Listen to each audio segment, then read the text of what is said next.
Hey everybody, welcome to 2218's Attitude for Gratitude, and this is Tad here, and I'm hanging out with my best friend, Timmy J. Tim. Cut the promo. Here at 2218, where you're listening to the podcast that I just want to let you guys know that if you want to donate, lovely Elena will be putting it up on the website. Are we good, Elena? We're good? We're golden? We're live. So, yeah, just 2218 like every week. If you guys are, if you're in a giving mood, what have you, please do donate if you're able to. It goes to keeping these doors open and, giving us a place to hold meetings. That's 2218. The link will be in the comments section. We'll talk about it a little bit later on, too. Thank you, Ted. As always, this is a live and interactive show, so please be in the comments. If you guys aren't in the comments, then it's not interactive. So be asking your questions. We got a great show for you guys today. We have Rick here. You want to say hi? Hi, my name is Rick B. Hey, Rick. And we Alcoholic. Yeah. And we have Jesse here. And we have Jesse E., also an alcoholic. These guys are great. We're going to get into that in a little bit here, but like I said, this comment section here, man, just be in it, be using it as a tool, and always, if you have any questions, you want to help with the show, or you have suggestions for guests, you can get a hold of me at Tad Ackerman on Facebook. It's a picture of me with a cat on my head. Otherwise, you can get a hold of Tim at Timothy J. Warren. I believe it's a picture of a puppy. I did not update that. So, yes, get a hold of myself or Tad and reach out. Please do. Or you can always email Minneapolis Elno. Is that what it is? At Minneapolis Elno? Yeah, or their Facebook page. Or their Facebook, yes. and I'll get the message. So, all right, we want to thank you guys for tuning in today, and without further ado, let's chop it up. Chop it up, yes. How are you guys doing? Good. Good. Okay. Well, I want to talk about my favorite topic, All right. sobriety. Yes. Yes. Exactly. So we're here about new way of living. Yeah. Yes. Jesse and I are hosting a workshop here at the club every Wednesday night at 6:30, and everybody's welcome to come to this. It's Not fellowship inclusive at all. no, it's not. Okay. It's not. But it is directly out of the big book. Okay. We're not fooling around with anything else. We're doing a 4-step workshop, and it's not 12 and 12 or anything else. We're staying directly with the big book. So Yep. that's been important to me because that's what my experience was. That's where the transformation happens. Right. So we're not going to do exactly that tonight. I'd like to pose some questions maybe out there. If you guys have any questions or ideas, we're all ears, and we can maybe get to some of that. But there's a couple of things, and Jesse, just jump in if you want to, Well, I'm glad that he said that this is interactive because I say that in every workshop. This is a live interactive video. Well, without the video. I mean, and I just want to say, when I've gone to your workshop in the past, like it changed who I was, and I'm not just saying that because you guys are here. That was one of the things when we talked about starting this show. You guys were on the list of people we wanted in our first shows, and of course, it took me forever to get you guys on because it took me forever. But and my actual sponsor of 14 years, who was on the show, he claims you as his sponsor. So a lot of your teachings over the last 12 years of my life, like he's had me listen to you on the internet. on the website. On the website, and I've been working with the way you do your 4-step for years. Sure. So and it's just crazy. You guys influence a lot of people and do a lot of good, and I don't know. I'm stoked to have you guys on the show. Yeah, me too. Jumping in real quick, Tim. That was like when Tad told me we're doing a podcast. Like, it was a recovery podcast. It was about you guys. I send to the guest a brief kind of synopsis of what to expect, and I say right in there, we're going to talk about this thing of recovery, a new way to live, experience, strength, hope, all these things. And when we talked about that right away, the first thing that came to my mind was you, Rick. And the reason why was, when I first got into recovery, I went to another Alano club out in New Hope. And the first, they had general speaker meetings on Tuesdays, and you were the first one to come in and speak. that when I was there. You were the first one I heard speak, and you were talking about the 4-step workshop. At this point, I was like 3 months into my recovery, and my sponsor, I was at my 4-step. First time in recovery. We didn't get too deep, and I'm not going to go too far into it, but at the point of hearing you speak, I didn't know what the share was going to be about, but I had like 9, 10, 11 pages of 4-step stuff. Like, I'm putting things from first grade, and you talked to me after. Within 3 minutes, you cut my 4-step down by about 60%. It was so informal and helpful just hearing you share for that 1 hour. And since we started this podcast, I was like, I want to have Rick on. They do that 4-step workshop. Like, it was monumental in my early recovery. So, like, for me to have you guys on was a big treat.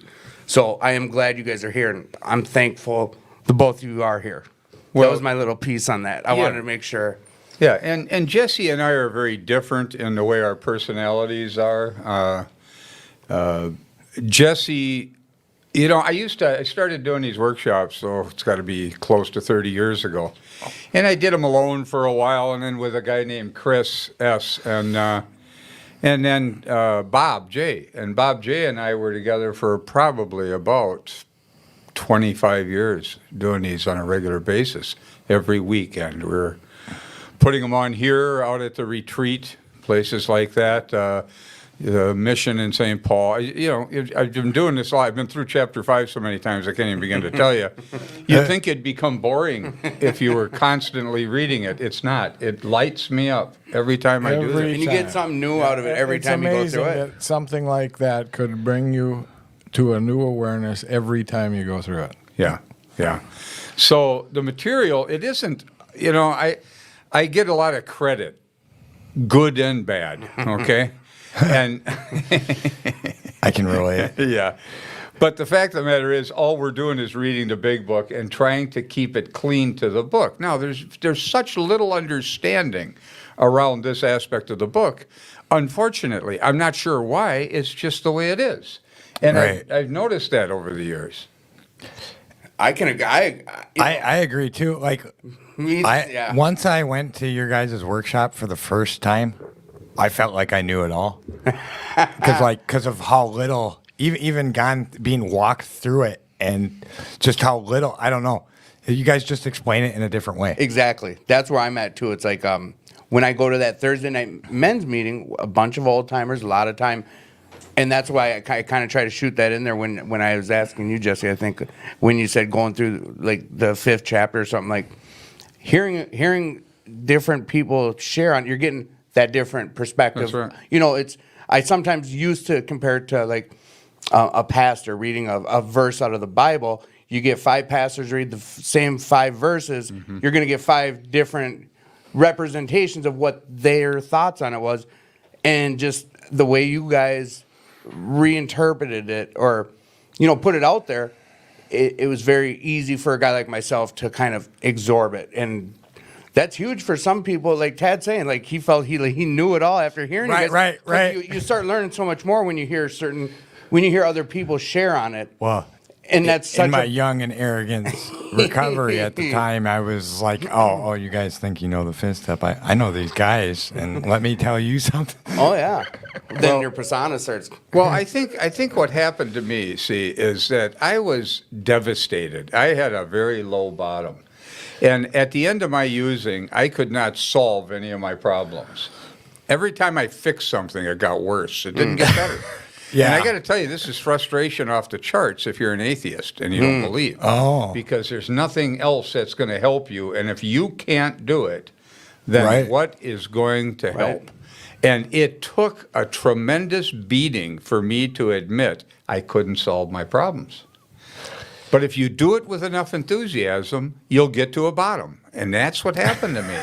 And I was very enthusiastic, and I was very involved in trying to fix things. But I got to a place that is just dark with that. So I think one of the reasons, for some reason, I've been able to read the big book and certain things in it. And I saw things that I wasn't hearing in AA, and I didn't understand why. Right.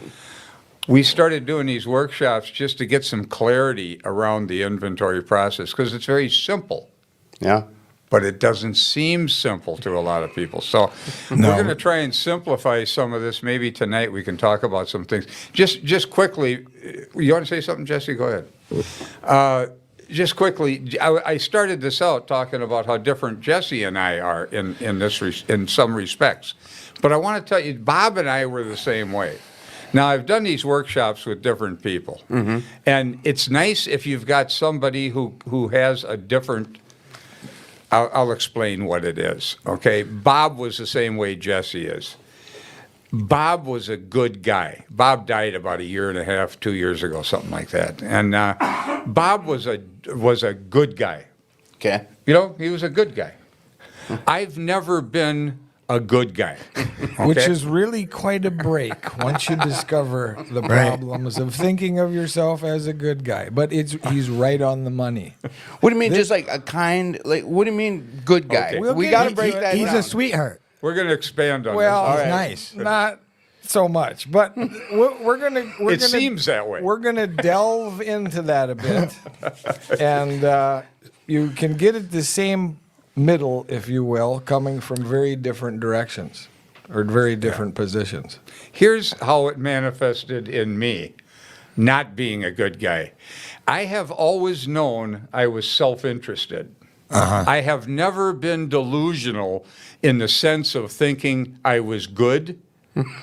I knew that, I'm talking about when I was drinking, when I was a kid, I always knew I was self-interested. I was doing things to get what I wanted. Okay. I didn't think I was being a good guy when I was manipulating people. You knew you're up to no good. Now, on the other Yeah. hand, Here we go. Generally, throughout my life, I've had very noble aspirations. If this corporation and that trucking company and that grain line and that shipping, well, if I was in charge of that, it would work so perfectly because of my good intentions. Now, this can spread quite rapidly into your personal affairs, Of course, it can. like with women. Oh boy. Her head popped right up. But no, Yeah. these guys, I'm telling you, this is where you take the cotton out of your ears and you throw them in your mouth because this is gold. Here we go. Real quick, a comment. Jason, our friend, who never gets on Facebook, we got him on Facebook tonight for this. He just says, let's hear about some of these transformations and transformative experiences. Oh, That's- there it we're comes. gonna He- get there. He was at women. Okay. We're going to get there. Yeah. Yeah, but you see, this. Do you want to say something, Jesse, about? Go ahead. Keep going. Okay. All right. I want to give you. We talk a lot about honesty, okay? In the beginning of the big book, in chapter 5, they talk about honesty, how we have to be honest with ourselves.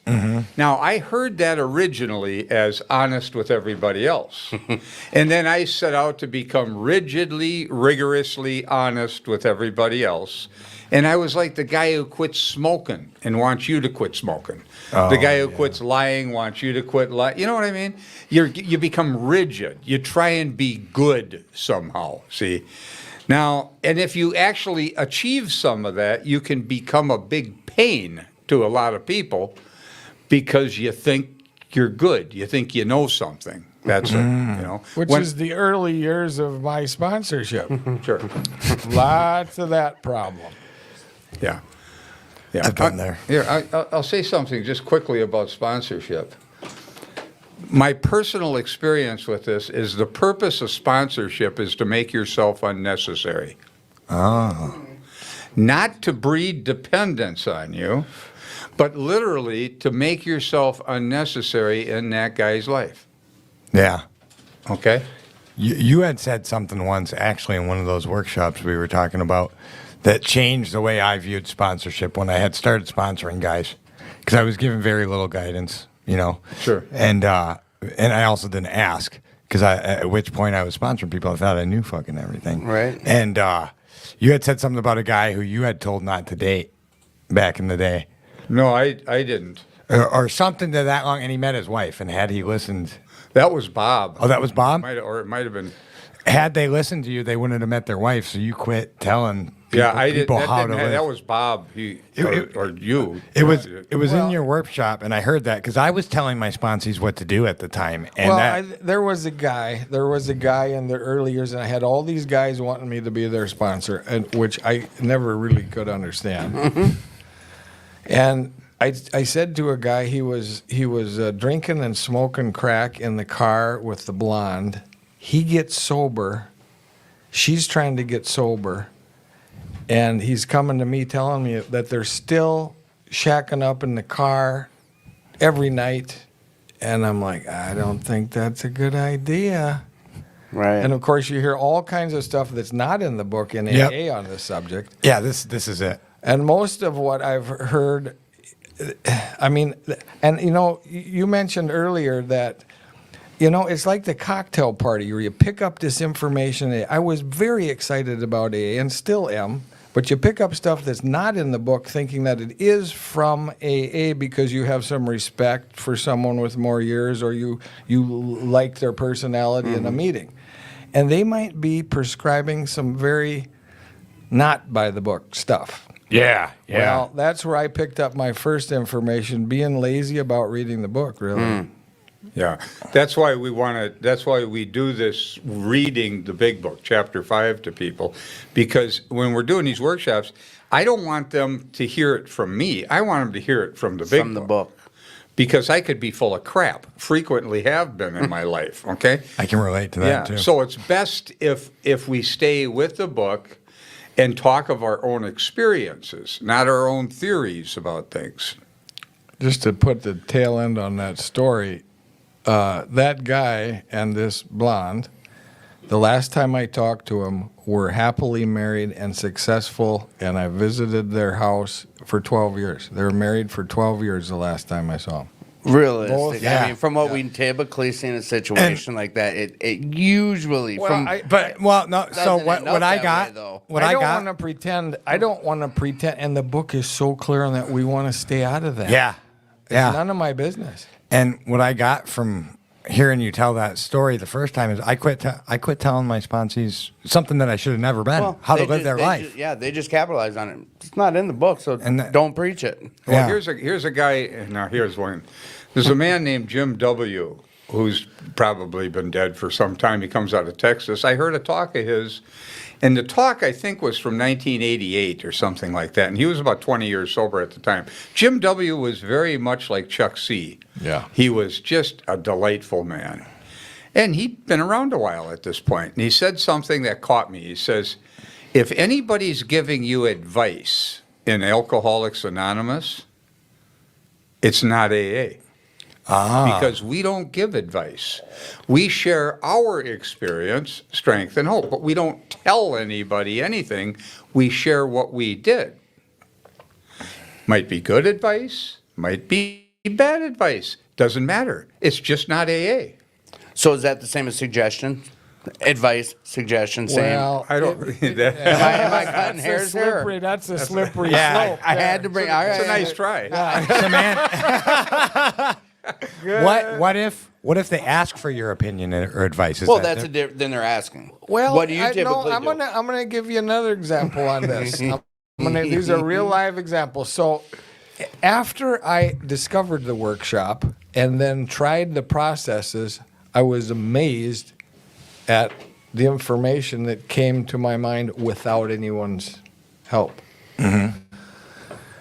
But you're talking about a kind of the conduct around sexual relationships. Yeah. Question. Okay, so do you know what I do now? Because I'll have guys call and they're trying to get me to give them advice on that, and I'll say, should we sit down and read that part of chapter 5 again?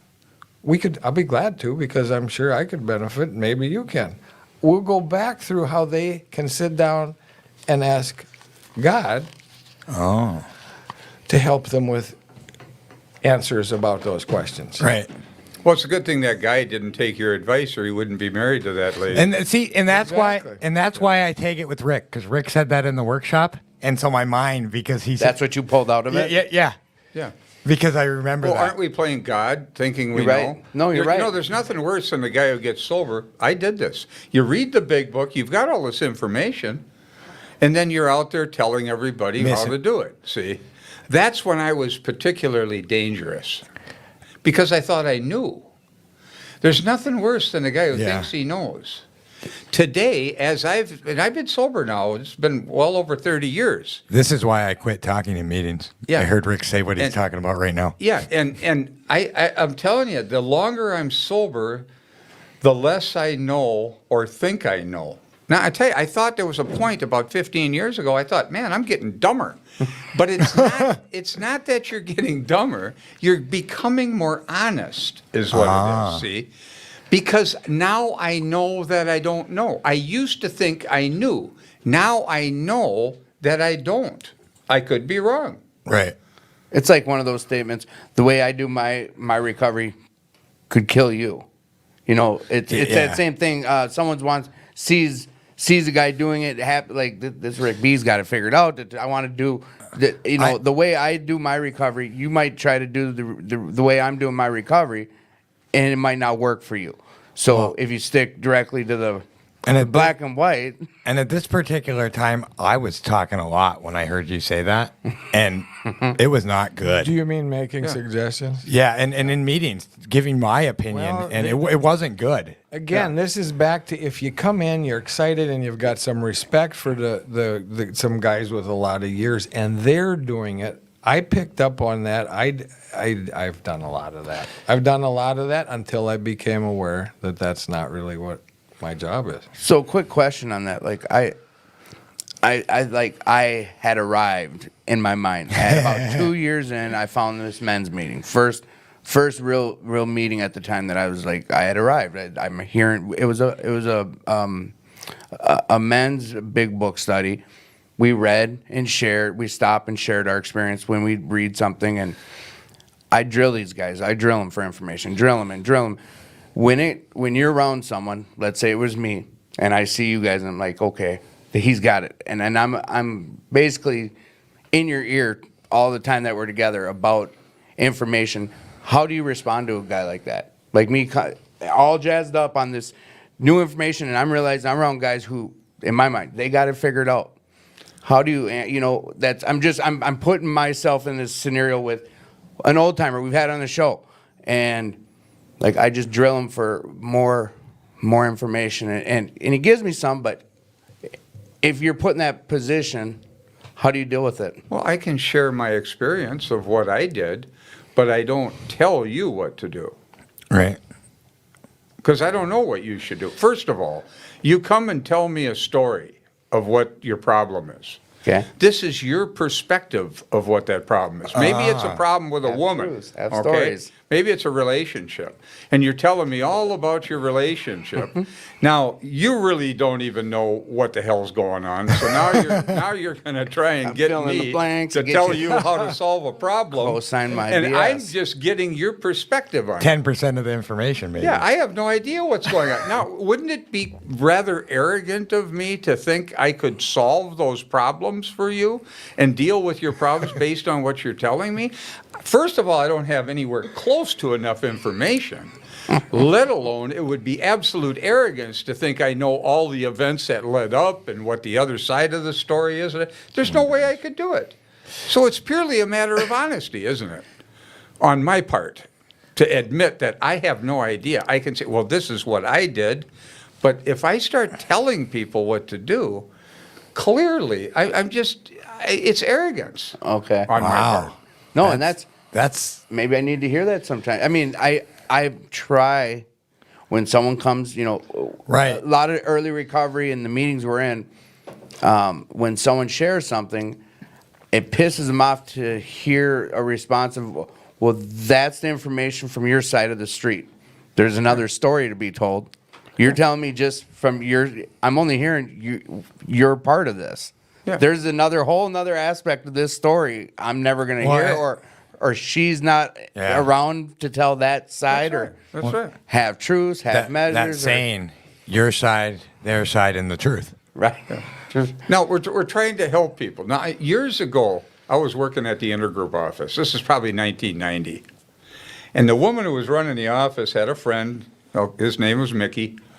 And he was having a heck of a time. Low bottom drunk, he was older than I was. He was probably in his late 50s at the time. Had money, had a prestigious life, and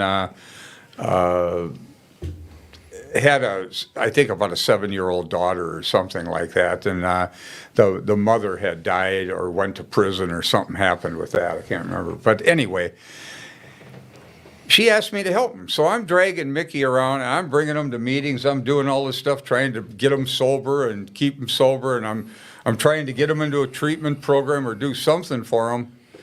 And I couldn't help him. He just kept drinking. It didn't matter what I did. And one day, I just stopped helping him. And all of a sudden, he made a decision to go out to California where his uncle was and go to a treatment program out there. Now, I'd been trying to get him to do that, and I couldn't get him to do nothing, see? But when I stopped trying to help him, he got better. So that doesn't give you a lot of credit, does it? No. No. In fact, maybe it gives you all the credit for the crap. I don't know. Well, But- arrogant, like you said, that a lot of that comes back to the arrogance. If I'm going to someone and wanting them to tell me how to do it, or no, that's not even worded right. There's a lot of arrogance in that, and I'm seeing myself do that a lot. In one of the meetings we're in here, it's a newer meeting, a lot of early recovery, and I see myself like Jesse was saying. We get this information. We get all jazzed up about it, and we got a head full of this information. That's for me, and the only way to relate to it is just through my experiences, Right. and not to tell someone else basically anything except for here's my experience with it. My experience with people trying to help me, we've got this kind of treatment, we've got a go visit it every day treatment, stay at this place kind of treatment. Religious kind of stuff, and then how about a different kind of religion? Well, then how about the other different kind of religious stuff? And then there's many kinds of religious stuff. Mom, dad, sister, brother, employees, cousins, friends, customers, all trying to help me. None of it worked. Right. None. So if I'm really going to be honest with myself, it was completely an internal deal. Yeah. You're beyond human aid. Beyond human aid. You know what it says in the big book? Yep, it says right in the big Well, book. Everybody tried to help me, and they tried to help me more than what I needed. So if other people are at all like me, they will not be helped until they want to hear something different or make a decision or change in some way. And so if I'm really honest with myself again, it's arrogant for me to think that I know the time when another person's ready. Right. I don't really know. Like when the stars all align for that person to finally hear the Exactly. right thing, the You right know time. how you can find this out? I'll tell you. Now, I used to get calls late at night, a lot of years ago now. I don't get any of those calls anymore. Nobody calls me.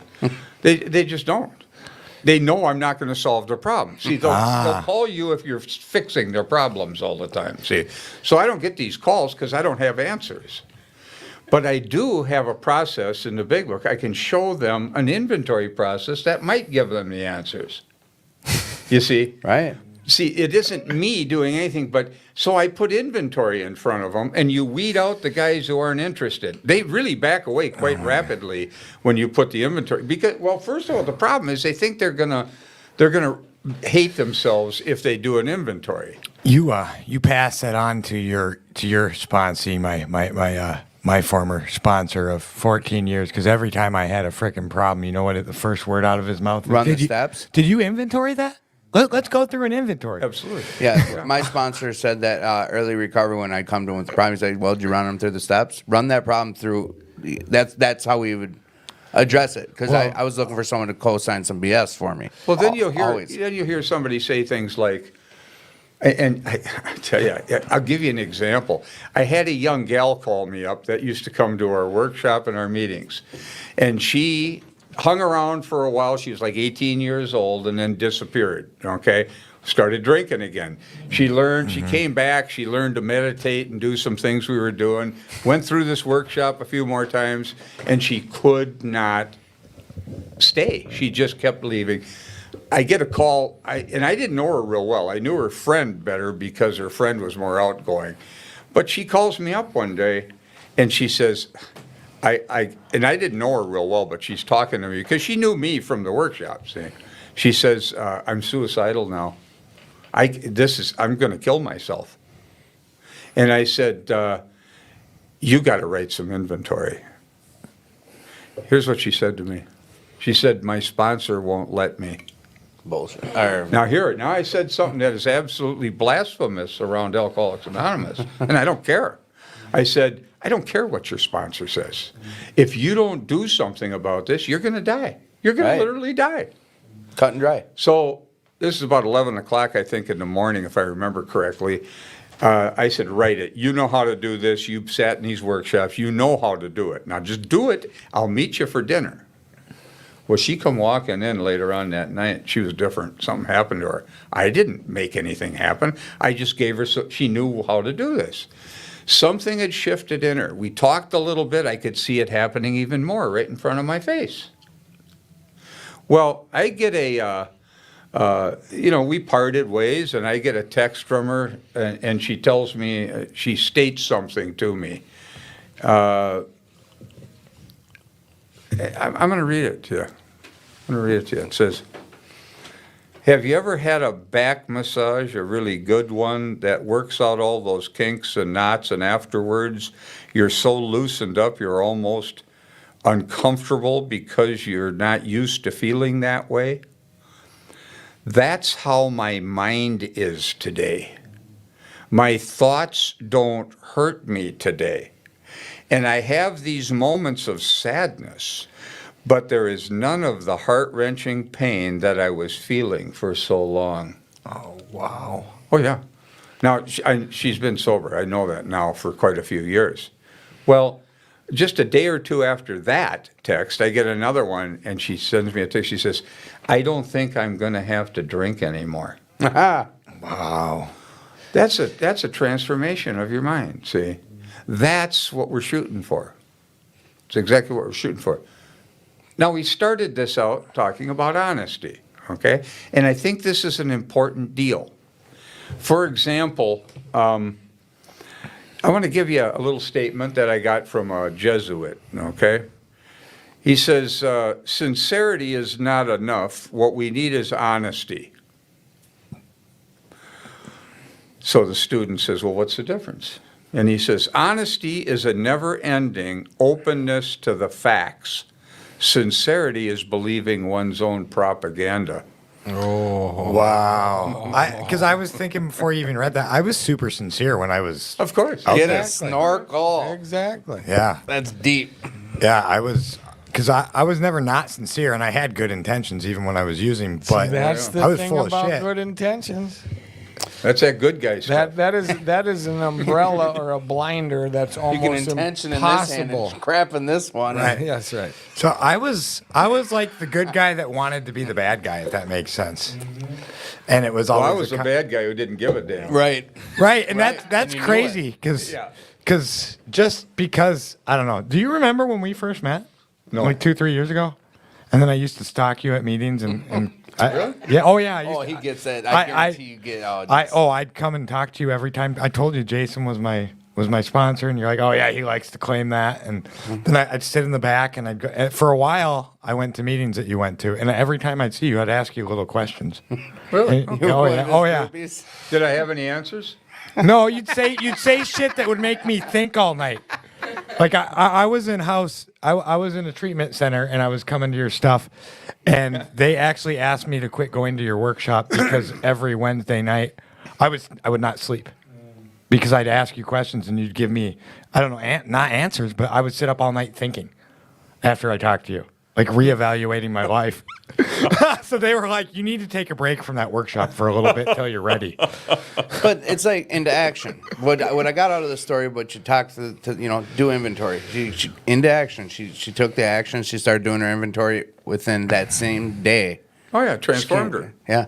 There's this thing about when this, and I used to be talking this a lot more, but when we say the word inventory, what I mean by that is buy the book, Fourth Step Workshop Inventory, as laid out in the workshop, which is following the big book with great precision, Yeah. including resentment inventories about one story at a time. Now, if that paragraph can get taped onto the word inventory, because it's like when you say stuff out in the street with people. Some people have one meaning for a word, and some people have another meaning. Right.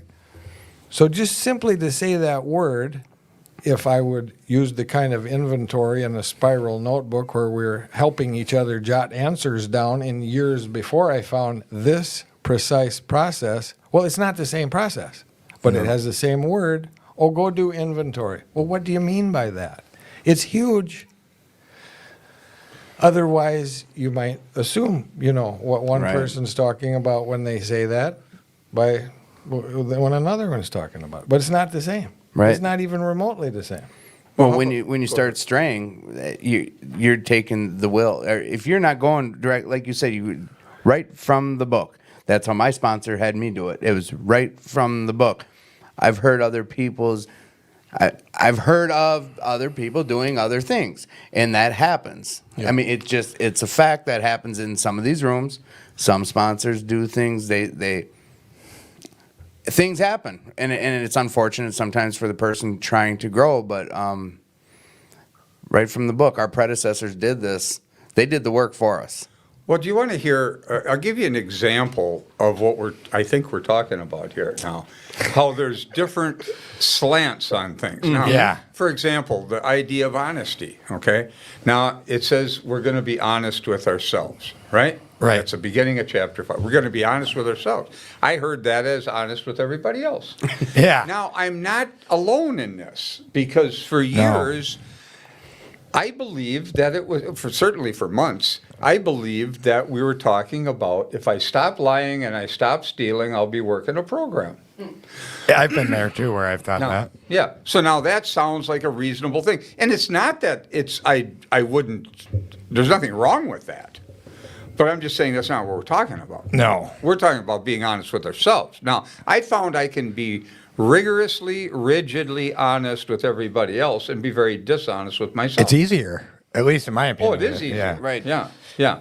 You stop lying, you stop stealing, and you think, well, I'm a pretty good guy, right? I lie to myself all the time about shit I don't even know I'm lying about sometimes. Well, that's what we're talking about. It's self-deception. Yeah. We're talking about self-deception. What do you mean? I don't have self-deception. That's ridiculous. Well, how would you know? Right. How would you know you don't have self-deception? The guy who's got it don't know it. Right. It's as simple as that, by definition. See? So we're going to look and see if we can learn to spot our self-deception. So that's one area where the idea of honesty, a guy will look at the book and he'll say, well, this is what we're talking about here. And then we get another guy talking about self-deception. Now, it's completely different. Because one way, you're honest with everybody else. Now we're talking about being honest with ourselves. With ourselves. Yeah. Now, if you don't think you have self-deception, we're going to learn to spot it through a process. But I use this example because it's a good example. Have you ever been wrong when you were sure you were right? Yeah. I mean, you get some new information. You built a case against somebody. You find out the was guy wasn't foolproof. even in town. You know. Yeah. You just It's foolproof. There's no way you could be. Yeah, I've done that a number of times. yeah. Still do. I'll give you a quick example. I'm in my living room drinking when I'm about 19 years old with a guy I just met that day. We got drunk. I woke up the next morning. He's gone, and my money's gone. I thought this guy just ripped me off, man. I was pissed, man, because I didn't have a lot of money, but it was Right. gone. And I called up people who introduced me to him, and nobody seemed to know him. He just blew in, grabbed my money, and blew out. So I was rageful about this, but I made sure I made 3-4 phone calls. I made sure everybody knew that he ripped me off and this guy was a thief. Right. So I slandered him up real good. 'Cause you were sure he took your was- money. That's right. Couple of months go by. Nobody seemed to know him, so I couldn't get a hold of him. See, I wanted to have a little chat with him, like Yeah. with a baseball bat. Right, you know? right. That sort of chat. No idea who he was. Couple of months go by. I find my money. I hid it in a drawer when I was drunk. when you were 3 seats for the blackout. win. Yeah. Yeah, you see, I did it Been there. because I was half drunk when I did it, and I didn't remember I did it, and now I come across it, Yeah. and I had the idea. It came back to me. I had this idea when I was drinking that he might steal my money, so I went and hid it, and then I forgot I did it. See, so when it came up missing, what's the first thing I do? I blame him. Oh yeah. Self-deception. See, and it seemed true. Well, do you think I called up the people I slandered him? And I mean, a couple of Right. months have gone by. Do you think I called them up and? No, probably not. Right. No. Exactly. Yeah, and you were wholeheartedly, you were 100% sure this guy got me. 100% sure. Now I'm clearly wrong when I would have bet anything I was right. Okay? Right. So now I've just found out I feel guilty. I don't like how I feel. Oh, we're going to get rid of the feeling. That's right. You can drink those thoughts away. Whenever you have thoughts like that, you can just, when you have that self-loathing where you hate what you did, you can't change that you did it. I have no integrity, so I'm not going to deal with it or clean it up. Right. I'm just guilty. It's a terrible Well, this- circle. This is the stuff that starts to surface when you sober up. And if you don't deal with it with a process of inventory, sobriety starts to look like a problem. Right. And a drink starts to look like a solution one more time because you just have this hatred toward yourself. See, I never cleaned that thing up. God, that's so well put. I tried to explain Right. that. What you just said to someone I care about who's dealing with someone who's an alcoholic, and I try to explain that in this person's mind, it's instead that they're going to sober up and have to start dealing with their actions. Well, it's easier in their mind. They can take that couple drinks, and the actions kind of start. It's not so bad. You can drink it away. Drink it away, and it's Right. that terrible it's that endless cycle, and I just can't word it the way you just worded It comes floating back up when you get sober. And Yes. if you got a lot of that stuff, and it's the self-loathing, the hatred toward others, the hatred toward yourself. Yeah, Okay. it's just so much easier to drink it away. It's how you worded that. It's just Now, if I've been wrong before, when I was sure I was right, like in that situation for me, and I think everybody's got these. They've got stuff where they've been wrong when they were sure they were right. Some of it hasn't been revealed yet, okay? But if you have been wrong when you were sure you were right, then the question for me is, how many things could I be wrong about right now and I haven't found out yet? Yeah. It hasn't been revealed. I'm still living under the illusion that I'm right. And it might be about something that's negative toward myself. Here, I'll give you one of a friend of mine. Now, I'll tell his story. I don't normally do this, but it's a significant thing that happened. And his name was Ray. He was around the club here for 36 years, and he picked up a drink, and he got drunk, and he couldn't get back. And the next 2 years was absolute hell. Everybody loved Ray but Ray, okay? Well, he told a story to me one time. Now, this is in the same vein of self-deception. He's working at his uncle's house bartending on New Year's Eve. He gets drunk or gets pretty loaded, goes out to start his car. His car won't start. It's cold out. His uncle throws him the keys to the Grand Prix, a new Grand Prix. Ray says, "You don't go home with a car like this, you cruise Lake Street." This is back, 40-some years ago. So he goes out driving through the White Castle and whatever, and he's telling the story to me one day. He says he brought the car back home, got up the next morning, went to take the car back, noticed the quarter panel was knocked in, dented up. He thought, oh, Jesus, I smashed his new car up. So he goes back and drops the car off with his aunt and uncle and never says a word. Never talks about it. He's named after this uncle. This is somebody he's close to and whatever. Never talks about it. Now he's guilty, and he feels the guilt. So over the next, I don't know if it was 20 years or something like that, he's out at gatherings with his uncle and aunt, and he's avoiding them. He's removed himself from the relationship because he doesn't want to be around them. He's guilty. And he didn't talk about it, didn't clean it up, nothing, see? So he did this on Christmas and all these holidays. He wouldn't show up. He literally damaged that relationship with these people. They had no idea what the heck was going on. Wow. Well, he's sober now. He goes back to talk to him because he's got to deal with this. And he goes back and he sits down at the kitchen table with the two of them, and he tells them why he's there, about the car. And his aunt looks at his uncle and says, "Isn't that where the bus hit us?" He had taken a car that was smashed up, okay? Didn't know it, brought it back, thought he did it, felt guilty, and he didn't even do it. But he damaged that relationship for 20-some years. Because he was sure. Because he was sure. Now, this is self-deception again. This is why it's so important to clean this stuff up. He wasn't responsible, yet he thought he was responsible. It's like the opposite of. That's terrible. And that's a pretty clear example. And we do stuff yeah. like this. I do stuff like this all the time. Yeah. Still sometimes. Yeah. Probably I'll do something like this in the future. Yeah, no, that's a great example. It's kind of the flip side, but it's like I always say the horrors of addiction, but it's you know what? It's the depths of the drink. I mean, you know, on one hand, he both those stories. You were sure you're right. This guy took your money. Yeah. Our buddy Bob says, we are only as guilty as the secrets we try to keep. That's from the comments. We've missed a whole bunch, but they've been talking along with us. What do we got? What for stuff? We got a lot of people just saying welcome and personal opinions. Bob also says personal opinion and my personal opinion can hurt you. Jason says statements harden the will, questions prick the consciousness.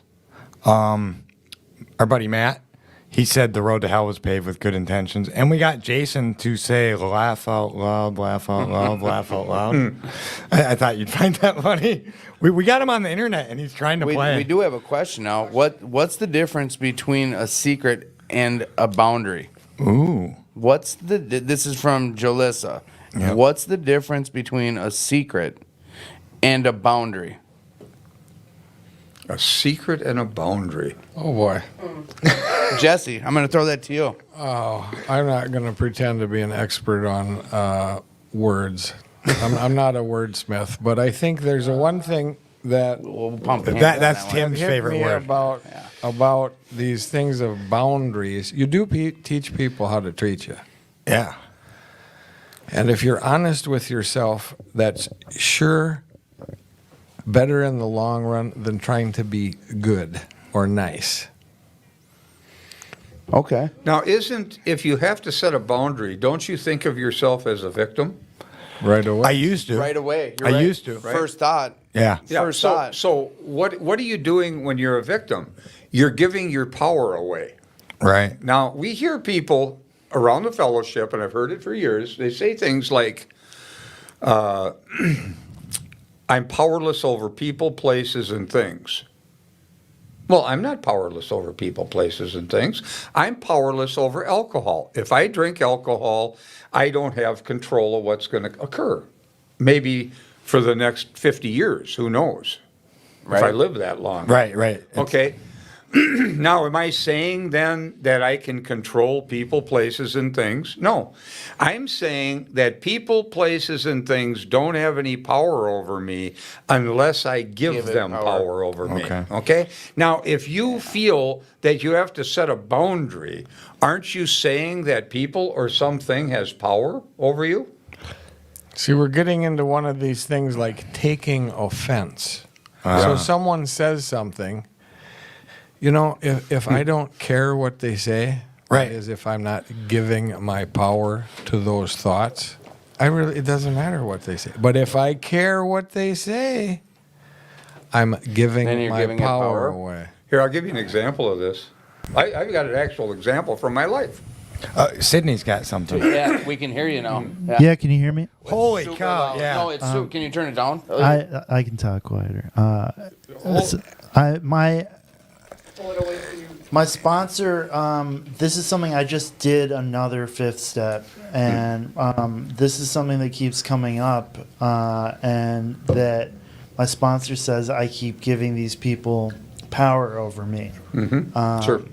And I'm still this week, week or two after doing that fifth step, I'm still having nightmares where I run into these people, and it wakes me up because it takes me out of the reality of the dream that I'm around this person who hates me, or that I'm not supposed to be around, or whatever. And I'm still giving these people this power, and I don't know how not to. Right. If you're self-reliant, it's going to be a problem.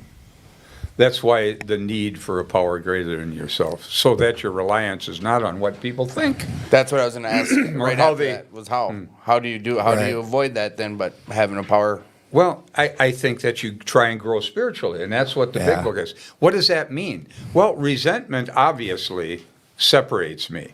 That's spiritual illness, they say in the big book. If I think people can hurt me, then I'm going to try and get everybody to like me, please. I'll try and please everybody. But you know what? You'll please everybody and you'll hate yourself. You ever thought about that? Everybody will like you but you. That's how I live my life. Well, see, this is the My whole problem life. of this good guy stuff. This That's right. good guy stuff, you'll be being nice and doing things you don't really want to do just so you Right. don't feel guilty. That's So from Anthony DeMello. Here, I got real quiet when when you guys started talking about boundaries, because for the last 4 years of me trying to get clean and going into treatment, that's all they did is give me books with boundaries. It was awful. It's a This won't- psychological approach, see. it won't But work. we need a spiritual solution. You can't solve. It isn't going to work psychologically. No. Nor is the big book in the inventory psychological. Well, because I knew all this I knew a lot of information anyways. It didn't do me any good because I was Thank broken you. inside. I'm glad you pointed that out. So knowledge isn't the answer. No. Ah. They kept telling me I could run a treatment center by the time I was on 20, but I couldn't stay sober for 5 minutes. Maybe you could. So knowledge isn't the answer, because I had a lot at different times. I've had a lot of knowledge. Experience, though, is a different thing. So, Jesse talked a little bit about when you feel offended. Now, we got a culture right now that's constantly offended. Someone just made a joke too. Said Matt, one of our good, he was just on. I feel attacked, and that loved was a it. joke. But it's to what you're getting at right now. This Okay, new- now I'm going to give you an example from my life, because I don't want to talk about theory here. Right. I'm going to tell you exactly of something that happened. I'm at my sponsor's house, okay? His name was Joseph. Okay. And Joseph he just died recently. He's 56 years sober. You know, he was 23 years sober when I met him, when I got sober. And Joseph and we had a group at his house, and it was a spiritual group. It wasn't AA. It was well, it doesn't matter. I don't even need to tell you what it was. But we're in this group. There's a gal there from El Salvador who was in the group, spoke good English. And we got to know each other, small group, probably 5 of us, and we're reading this book every week. And one day she looks up at me and she says, "You remind me of my minister." And I thought, well, that's nice. Good, okay. I didn't know if I felt good. I didn't feel bad. I thought, that's great, So she didn't come back to the group the next week. And I was out to lunch with Joseph, and I said, what happened to Sylvia? He says, she's pissed at you. I said, what are you talking about? He said, when she said that you reminded her of her minister, that wasn't a compliment. I said, it wasn't? I thought it was a compliment. I would have taken it as a compliment too. I did. I didn't think it was. context. I had no sense that that was a put down. Now, how could I be offended then unless I take offense? I Right. do something in my mind and interpret it negatively, if you will, from why do I have to do that? I missed it. It went over my head. Now, she meant it negative, but I missed it. So it didn't offend me at all. I felt quite good. So who's deciding to take the offense? That's what I was just. Us. Or me. Me. Where does that come into play? Who What is if that? what if it's 100% up to you? Then you don't. If I say blah, blah, blah, blah, blah to you, were you offended? I don't know. Now look at what were I'm you doing. offended when I just said that to you? I wasn't. But do you know what that really means? That's so awesome. Why do I value your opinion more than I value my own opinion? I about find myself? No, right, this is good. right. What they're saying right now is good. And personally, so this like is good. the way I feel about someone's effects, like so, I have no relation to you two. You two could tell me something that's super like mean or whatever, and I'm irrelevant. I don't pay no mind to you. Sid and Tim tell me that shit. I'm gonna feel like shit because I think I putting think the they care power- about me. I think we have this good relationship, and I'm in my head about And who's deciding it? it. Me, Right. No, that's because I value you their two just opinion, played and that's me perfectly. deciding That it. was good. Or in other words, you're giving power to the Yeah. thoughts you have about what. And what I've had to come to realize is, realistically, they're just Tim and Sid's opinion, and they're not always right. Just like I'm not always right. Oh, I'm 100% guilty. I get in my head. You know this. Yeah, but This you happened and I. on our second week of a show. When we he become- didn't answer his phone within This 2 is hours. funny. I had stories already made up. I mean, my Well, head. so the first week of the Just- show, we had gone over stuff that we didn't want to do. same We thing were we're trying talking to about. do things that we didn't want to do, and so Tim in his head had thought that he had made a mistake, and I don't answer my phone for whatever reason. I was busy working. I was sleep. Well, I don't even remember what it was. First, he thought I fired him. Go ahead. Then he. it just the gamut. Then I just was kept dead. going. Then I It's overdosed. gamut in the hospital, relapse. He called But me- I was given this situation, just what you're saying. No, I haven't reflected on something like this because just the way things are, and I'm caught up in a lot of that. But I gave the type of power I gave this situation, which didn't warrant any of it.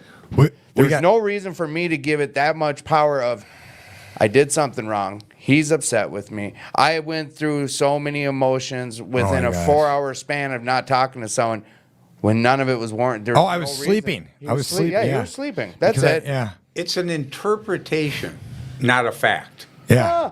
Yeah. And like for me, my interpretations are wrong most of the time. Well, I suck at it. interpretations are feelings. They're- Yeah. Then you feel according to how you interpret it. See? Right. And this. I think Sid's got something. Yeah, so I'm learning now that it's one of those things that when can you hear me? Oh yeah, we can hear you, dude.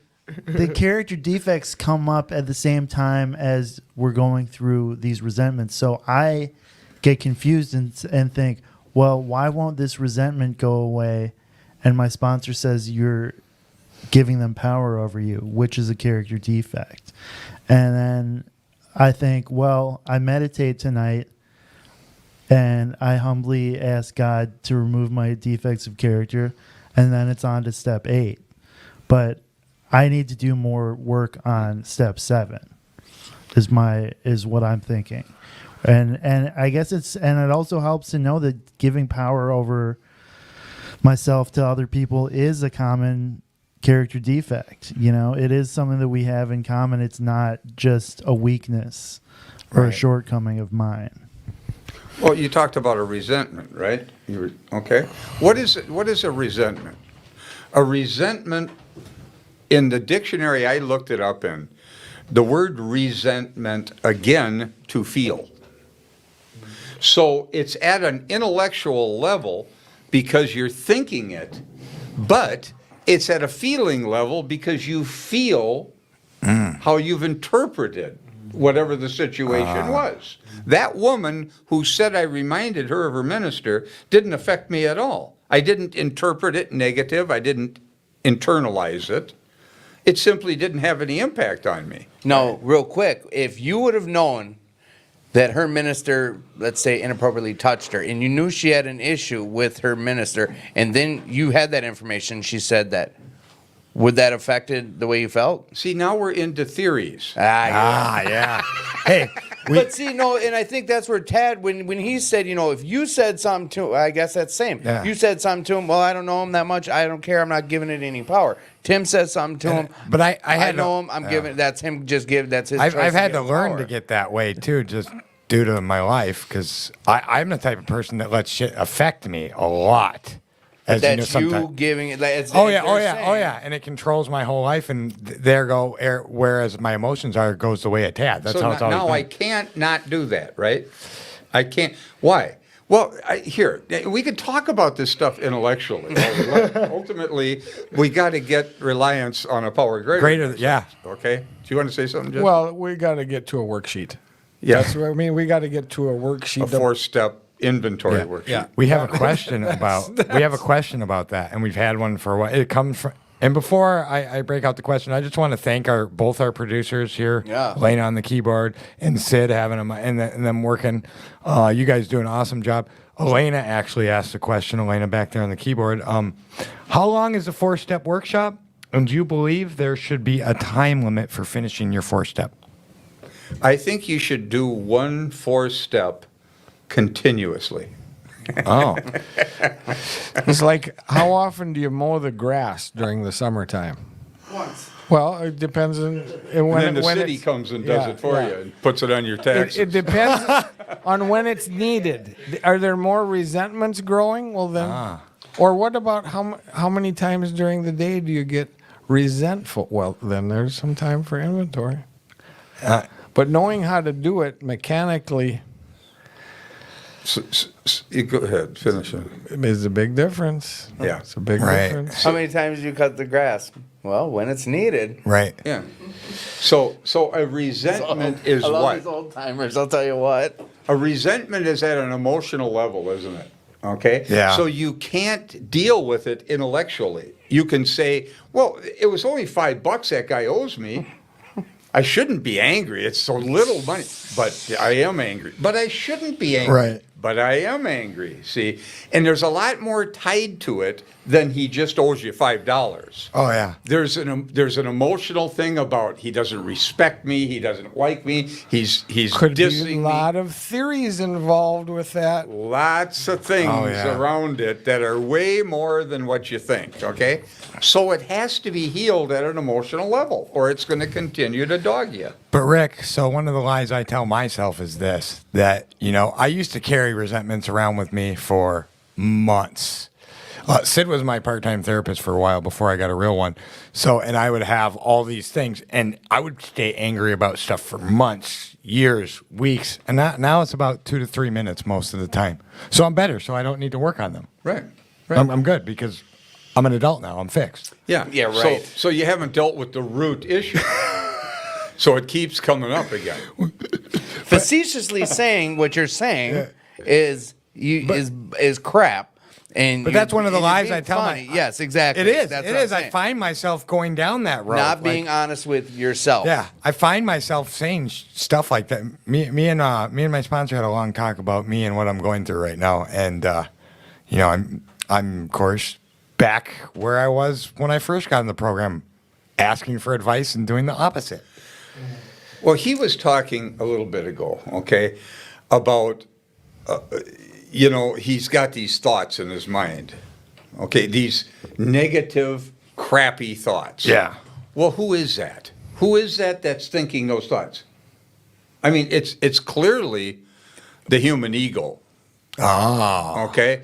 And you're not your ego. So you're listening to an idiot savant, okay? Hey, I like that. Yeah. Now, you can't not listen to him because you don't know there's another voice in there.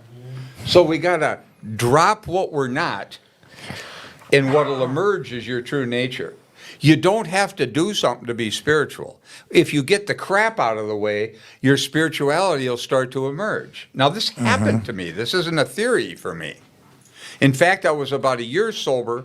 I had written some inventory at about 3 to 4 months, 5 months. I got excited about the program. I was a militant atheist still, even though I had some experiences of a power greater than myself happen in my mind when I was Right. writing inventory.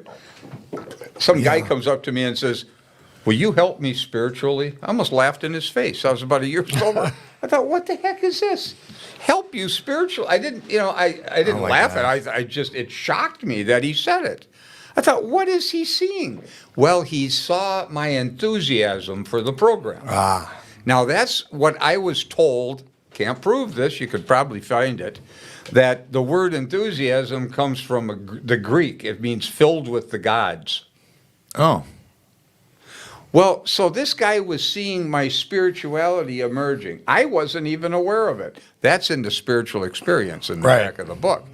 Everybody else sees it, but I didn't see it. Yes. And he comes up and he asked me to help him spiritually. I couldn't believe he said it. I thought, this is the weirdest thing I've ever heard, Help you spiritually. I'm an atheist still, But it was starting to change. I was excited. So what I was doing was I was dropping the crap. Drop what you're not. Those thoughts through the process of inventory, and what will emerge is your true nature, and you won't be dependent on what people think. You can't do this psychologically. It has to be through a connection and a reliance upon a power greater than yourself, not a human being. Right. We're teaching reliance on people instead of God in the program.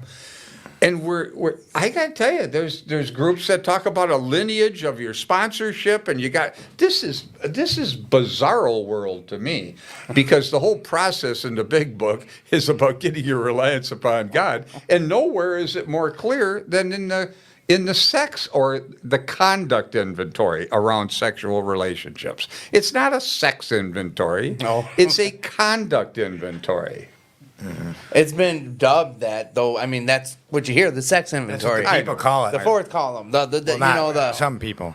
Yeah. No, some. Yeah. It's just what comes with the way things, what you said, the newer culture, you guys brought that up, and it was perfect. The way you two played off each other when you were explaining, nowadays, with their feelings, and it was just, I wanted to come back to that. When you said, if I say blah, blah, blah, blah, blah, are you going to be offended? I'm saying, hell no, why would I? And you go ahead and say that. It's Because he meant it offensively. well, there you go. And you then missed I it. give it the power. Like, for me, Yeah, I was that's trying to something offend you, Tim. today. I don't, without you bringing that up, I would have kept obliviously going through life, not even acknowledging it, that's it, unless someone were to have had explained that to me, or I had that awakening and realized I'm the one giving it power. Well, you take offense. You do something in your thoughts. You interpret what they said. You agree with them more than you agree with yourself. Yeah. And you literally internalize it. And then you're pissed at them for what you did. For what I did. That's right. For the power I gave it. With your Right, thoughts, dude. with your thoughts in your mind, what you Right. did to yourself. Yeah. Yeah, I just want to touch on. I think that was such like an epiphany for myself. I've been really trying to grow in these, with my behaviors. I've got the obsession that's gone, and now it's time to work on Tim. Growing. Things like that. It's Tim is a lunatic. Drop Tim. Tim is yourself. Okay? Yeah. In the big book it says. I need to hear this. Okay. You want to read the sentence, Jesse? This is great. I'm going to chop that up later. Now, and we're use going to it. read a sentence that is going to probably. It's amazing that it's in there. It's really quite amazing that it's in there, but it's real clear. Go ahead. And there often seems no way of entirely getting rid of self without his aid. What page is that on? That's on page 62, of course. Okay, so get rid of self. So we're trying to get rid of ourselves? Bondage to self. We're trying to get rid of the small self, your ego self.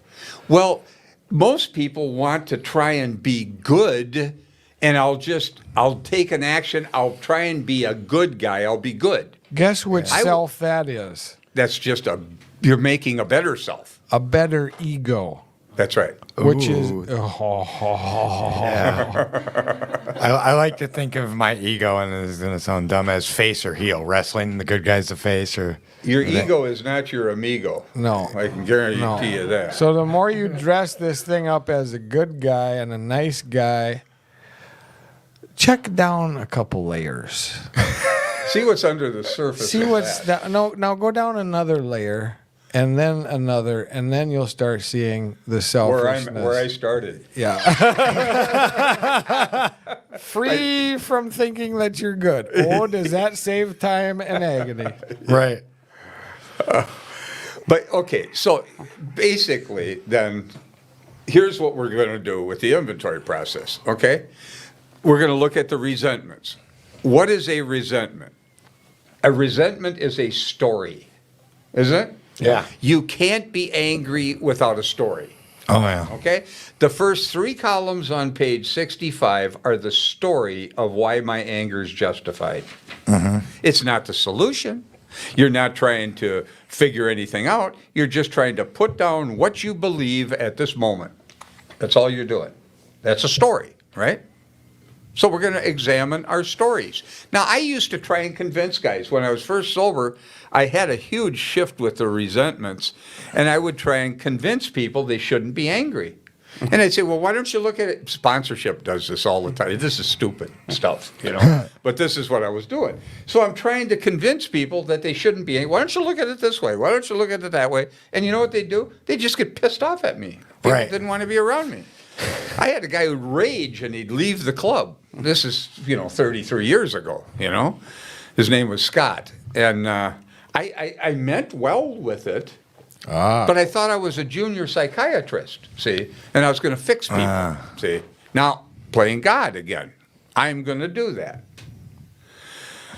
I would never tell you today that your anger is not justified. All anger is justified. And you have a story to prove it. And My- let me share my story with you. Yep. So I can join in woundedness with you. And so you can help me stay in woundedness. Yeah. We do that. Of course. That's what we do. Holy cow. Yeah. Yeah. So, We get together and we start, you tell me your problems and I relate. And then yeah. Well- then the problems that So- were, and So now what when you I- do at the bar? Yeah. You sit there and drink. well, Oh, yeah. Get the guy Holy who's got trouble with his wife or girlfriend, and you Yeah, join in that's- your woundedness. That's what we would do around a smoking circle when I was smoking dope. We'd do the same thing. Sure. And bond your mind to the story. Yeah. Oh, You actually tie yourself to the grievance the more you tell it. right. What do you think self-bondage really is? I'm binding myself to those interpretations that hurt me. Now, I would never tell you today that your anger is not justified. My question is never that today. My question is your story accurate? You see, But for me, I found out that it's not when I'm emotional. well, of course it's accurate. Now we're going to put it in 3 columns on just like there you on go. page 65. You run this inventory. Well, I'm irrational when I'm It's emotional and okay. angry It's about okay. stuff. This isn't one of Everybody the. This is one of, and this is perfectly coming out in the air for some reason. It's okay. The inventory process is like a free pass to bitch. It's a free pass to write down exactly what your mind is saying to you, including cuss word, including derogatory, it doesn't matter. That's why they made these examples here. It's a free pass to freely and clearly write down exactly what your mind is saying to you. Or, as Rick is calling it, the story. It's a free story. pass to write it down. I like to sometimes call it a complaint form.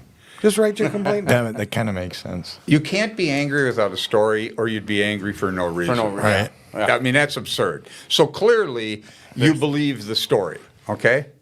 And it's at an emotional level, so it's going to have to be healed at an emotional level. So this is basically what the Mr. Brown thing is. I'm resentful at Mr. Brown to cause his attention to my wife. I don't like him paying attention to my wife. How does that affect me? Well, if my wife leaves me, it would affect my sex relations. It would affect how I view myself, self-esteem. Fear is bracketed. He's afraid of losing his wife, and he's lashing out with anger. That's one aspect of the story of why he's angry at Mr. Brown. There's a couple others, and I don't want to bore you with it, but so that's just the story of why his anger is justified. Jason, not necessarily a question. He just wanted to know if we could, or not we, you guys could speak on fear a little bit in the show. Yeah. In this case, he's afraid of what? Losing what he has. All fear is about loss. Now, Now- if you're a good guy, you might be very afraid of the loss of the image you're trying to hold of yourself as a good guy, In other people's minds. So you're trying to control how they view you.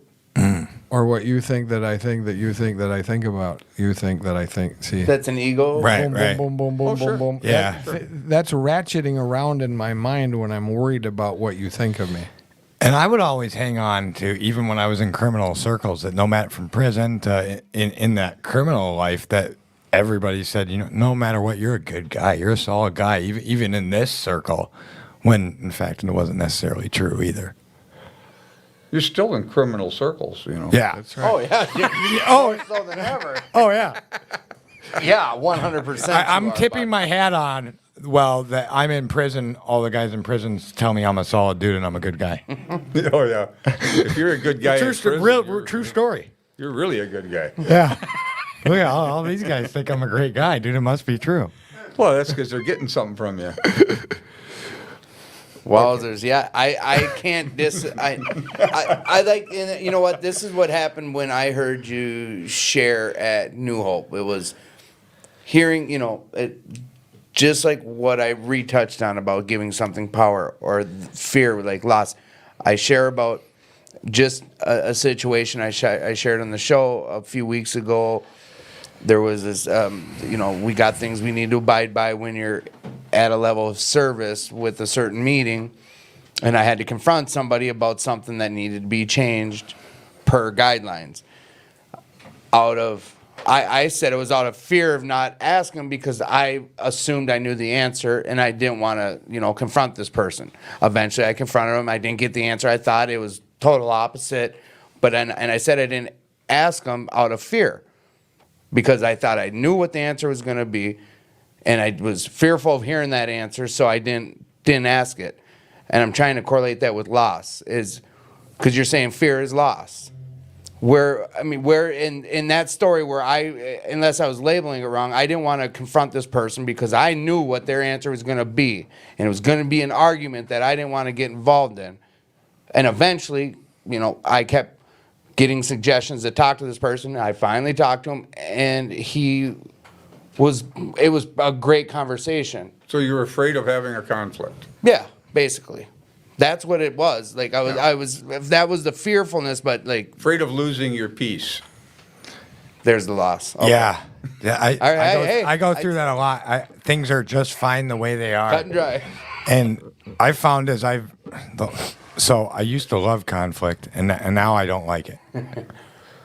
And it's not that I loved it; I was used You to lived in it so long. It was. and It a was what I second knew. nature for you. And now You it's thought. just like I kind of roll my eyes at it because I deal with a lot of guys new in recovery, so they're used to conflict and fighting about stuff. So I just prefer not to deal with it. And as a sober house manager and dealing with stuff in the community and here, I have to be the cool head. I have to be the adult now. I don't get to scream and act like a 5-year-old like I used to. Because to be clear, when I came in the program, I acted like I was 5. I screamed. I had temper tantrums. I threw stuff. I was not appropriate at all. Well, you're the only one who's ever done that. Damn. I thought I was okay. Man. But sometimes, I don't know. And like what Tim was talking about, anytime I think there's going to, I always overthink things and they're not as bad. Right. I don't know. Life's we crazy. get inside our heads and we paint this picture, or we start assuming, That's start the giving story. something power, or That's a story you have Yeah. in your mind. theories, and They're all stories. They're just stories. I hurt myself with my thoughts. Yeah. Wow. I absolutely do that all the time. That's a great hobby. So we're talking about this inventory, but really we skipped over an aspect of it. On Okay. page 62, it says that selfishness, self-centeredness, that we think is the root of our troubles. Yeah. self-seeking, And so what does he say after that? Now, selfishness, self-centeredness, that's the root of my trouble. It says, driven by 100 forms of fear. self-delusion, self-seeking, and self-pity, we step on the toes of our fellows and they retaliate. So is that what's been going on? That's how I used to live my life. Shit, that's how it sure. still goes on today. Well, see, this Still is happening. so. How often should a guy do inventory? All the time then, if it's every Oh, day. I think How I heard, often do you got to cut your grass? I heard that a little earlier. So Well, it makes. I mean, we're getting resentment, so you get almost on a daily. hourly. Hourly. Yeah. Well, yeah. It's Every second. But you no. see, this is the problem. And here, I want to touch on something because this is a key idea. Okay. Go ahead if you want to say something. I'm going to look it up first here. I want to read it out of the book. Well, here's the next line I'm going to read. Driven by 100 forms of fear, self-delusion, self-seeking, and self-pity, we step on the toes of our fellows and they retaliate. Here's the next line. Sometimes they hurt us. Seemingly, I love that word, seemingly without provocation, but we invariably find that at some time in the past we've made decisions based on self, which later placed us in a position to be hurt. So our troubles, we think, are basically of our own making. putting power in something. Sure. Stories.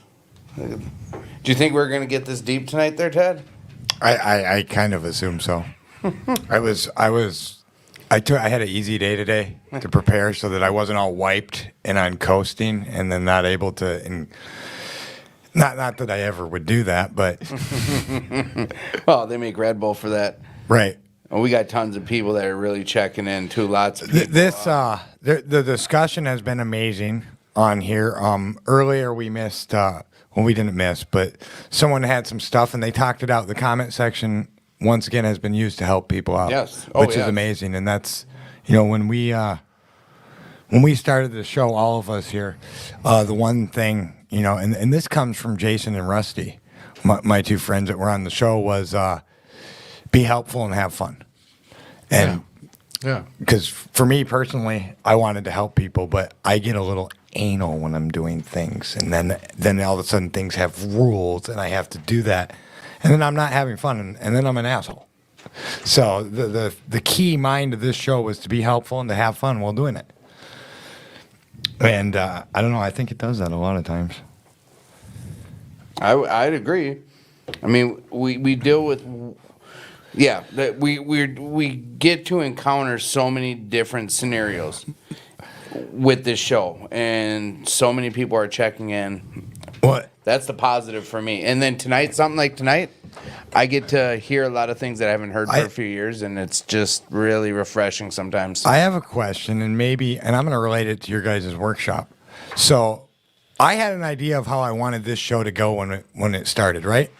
And then I told Tim an idea of how this show was going to go, and then we had an idea, and it went a completely different direction, which is fine. It's great. Is that? Did your workshop go like that? Always. Always. So that's just kind. Yeah. And then there's maybe it needs to go a different direction, and we have to be flexible with that, or Well, that's largely what we're reading on these pages. yeah, that's kind of what I'm picking. How would I know? See, it depends on what's going to happen. I don't know ahead of time stuff. Right. I don't know unless I want to pretend I know. Well, and for this show, I think this can't be a scripted situation. No, But now the 4-step workshop, from what I'm hearing, it's cut and dry. It's in the book. No, it's Aren't you different. going right out of here's the so- worksheets. They're Here's never the same. they're never this. Like No, it always, you just don't know what's going to happen. I've never went and sat in that room and got the same thing. Well, we're going through the same words very precisely, but it's a living event. It's organic. It's a living event. I call it a live interactive video. Someone's going to come up with something, and who know? I don't know. I'm trying to listen in my mind. Now, we were talking, did I interrupt you? No, keep going. We were talking a little bit about selfishness and self-centeredness, right? That's Yep. the root of the trouble. Now, I want to read you something that's misquoted. We were talking earlier about how people have different interpretations. They read the book and they get different ideas out of it. Now, I want to give you something that is misquoted constantly around AA rooms. And I'm going to read it. I'll read it right out of the book. Now, comes on page 64. And it says, he talking about taking an inventory like a business.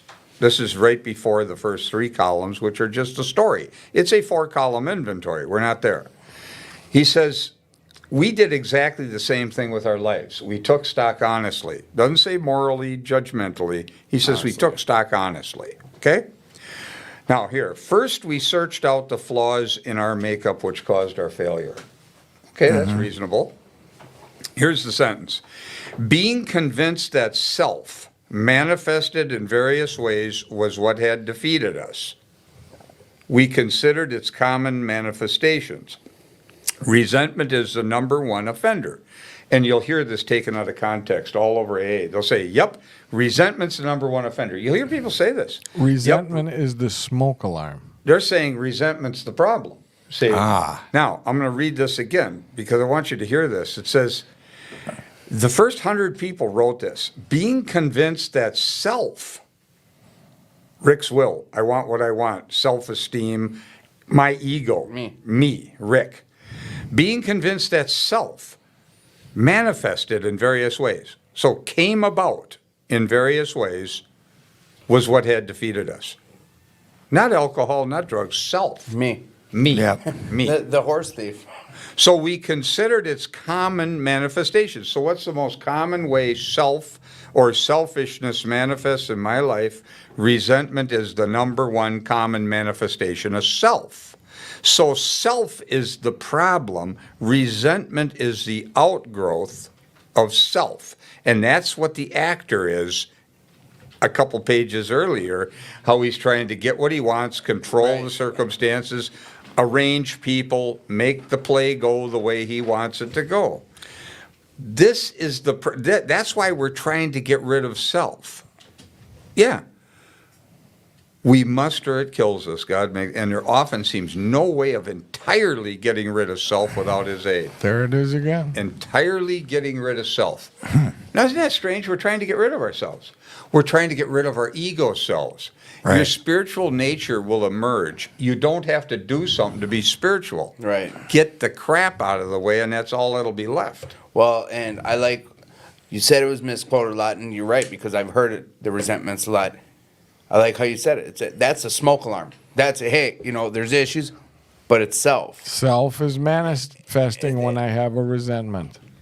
I think I want things the way I want them, and when it doesn't go the way I want them, I get upset. Yep. That's the actor. That's a product of self. The outcome of living selfishly or self-will, that whole story of the actor is a description of how the mind becomes resentful. It's an actual description. They describe the process that the mind goes through as it reassociates from being loving thoughts to being angry thoughts. Why isn't it just worded like that? It is. No, it's worded through some see, I got the whole dyslexia thing, blah, blah. I have excuses. I have a lot of good excuses, but That's all it says. but see, this is why. Did you look at what time it was? What time flies when Yeah. here, you know what, at 2218, that's who's housing this podcast. That's who's making this whole thing possible for us is 2218. They've done what it took to keep the doors open for meetings, for 4-step workshops, to stay going through this whole corona thing. Like, monumental. We got this bike ride coming up, this ride for recovery. There's doing so many things 2218 is, and Elena's going to throw the link in there if you're able to donate or give $1 or $1 million. Go check out the Facebook page, Yes. and you'll see stuff for the Ride for Recovery, which is June 26th. And also, I heard that they're going to be having on July 24th, the first ever rap battle and possibly dance off. Yes, that is going to be pretty cool. And then, Rick, if you don't mind, we'll throw your website, or you have an email in there? You're okay with Elena throwing it in there? No, it's great. We've got a website with a workshop online. It's a complete workshop. Bob and I did this must be 7-8 years ago now. out in Washington State for a men's retreat. Okay. And it was geared kind of toward men, but it doesn't matter. Right. But it's all the talks, the whole series is on this website, and the website's address is aabythebook.org. Okay. No dots or anything. It'll come up. It's on Okay. it's on YouTube and everything. Perfect. We didn't put it out there. It just Do you showed up. guys advertise the 4-step workshop you do here at 2218? Is there any advertising, or is that just word of mouth? We put flyers out, but we're not doing much other than What's attendance been like in COVID for that meeting? You'd be surprised. 20 Sometimes we fill the room up. sometimes 20, 30. Are you guys in people. the annex and 28? We're or in where the you- auditorium, You're yeah. downstairs. Yeah. All right, that's at 6:30 on 6:30 on Wednesdays. 6:30 to 7:45. Okay, and that's a open. That's not. It's open. That's open. Yeah, we welcome Al-Anons and Perfect. and So NA any of the people and- listeners. yeah. And what I want to also put out there is any of the listeners who think they know someone who could benefit. You know, we talk about, Send Tad them and I talk about this with any aspect of sharing this podcast too. It's if there's anyone you think could benefit from what you heard tonight, you know, go check out this 4-step workshop. I mean, Yeah. it's And- great. It's you're not going to walk away saying I wish I could get that hour back. I can assure you. Come talk to me if you do feel that way. Shit, did I say that online? Yeah, talk to Tim at. I'm just kidding. I'm just messing with you. Timothy J. Warren on Facebook. You can find me, but I'm serious when I say that. You know, I'm very intrigued when you guys speak. There's a reason you guys finally got here. We threw you in the middle of Women's Month because this was the only time we could get you guys. I know Well, Tad was. they said they'd come back, but remember, I got all super excited, Yeah, and we I weren't filled gonna up the miss- schedule till yeah, July. and that's So- good. Yeah. So and now we're taking that responsibility away from me, so that I don't fill us up till 2025. We're letting the smarter ones deal with it. But no, this is part, we usually do this near the end, but this is my part where I want to thank you guys for being here. I'm Absolutely. grateful you guys took time to come share what you're able to share in the little bit of time. Time goes too quick. Do we have any time left? Oh, we got plenty Oh of yeah, time. Yeah, I we just wanna we get these still things out got so I don't forget 25 it. minutes at the end. Everyone in the room says what they're grateful for, and then I get a buzzer beater question. Oh, you guys will like the buzzer beaters. Yeah, But I'd like to get through something. Though. Yeah, Go ahead. for it. Go ahead. Leave people with 3 columns. No, let's Yeah, go. go ahead. You're I up want to to bat. tell you why this is spiritual and not psychological. Okay, You're up go to ahead. bat. Go Let's ahead. do it. Yeah. I just wanted to thank you guys. No, I appreciate it. All right, Yeah, this has been a pleasure. batter's up. Okay. So here's the deal. Okay, you write your story down in 3 columns, just like on page 65. We have sheets on the website. You can go on there and download and print them off. You can hear the different sessions. You can hear the personal story, whatever that's tied in through the workshop. Okay, it's all there. It's all free. So you write your story in 3 columns. The story of why I'm angry. We're not trying to edit it. We're just trying to put down. Don't try and figure anything out. We're just putting it down. I just want to show you how simple this really is. Then, on the bottom of page 66, I'm going to skip over a bunch of stuff here. It says, we turn back to the list. So we've written a number of stories. Now they show 4 things in the book. He's angry at Mr. Brown, Mrs. Jones, the employer, and the wife. You would need 4 sheets to do that. Yep. You don't list them all on one sheet. This is huge. Yeah, 4 This is different just stories. huge. Yeah. Yeah, and you use a different sheet for each one. You don't mix them all together. Right. One for Mr. Brown, another sheet for Mrs. Jones, another sheet for my employer. This will radically change the experience. And this is I'm only saying yeah because I've used the yes, sheets. and for people that aren't as experienced, what they mean when they say stories, that's your own personal situation. Like we've shared about, we've called them stories, but for someone who's not sure, A what they're- resentment's a story. A resentment. That is what they're saying when they say story. Each page is for each resentment/story. Go ahead. Yeah, Sorry. each particular thing. So we turn back to the list for it held the key to the future. This is the bottom of page 66. Now here's a great line. He says, we were prepared to look at it from an entirely different angle. Okay? We're prepared to look at it. Now, some people will jump out and say, oh, well, we've been looking at our part or their part. Now we're going to look at our part. That's wrong. It's not what it says. And I'm going to prove it to you before I'm done here. It's not what the book is saying, and I don't care what your sponsor or anybody else is saying. It's not in the book. And I'll show you why I say that. And it's at angle, right? It's at a different angle. We're opening our mind to the possibility of seeing something new. Okay. How about that? Okay. We were prepared to look at it from an entirely different angle. We'll see what happens. Okay. Okay?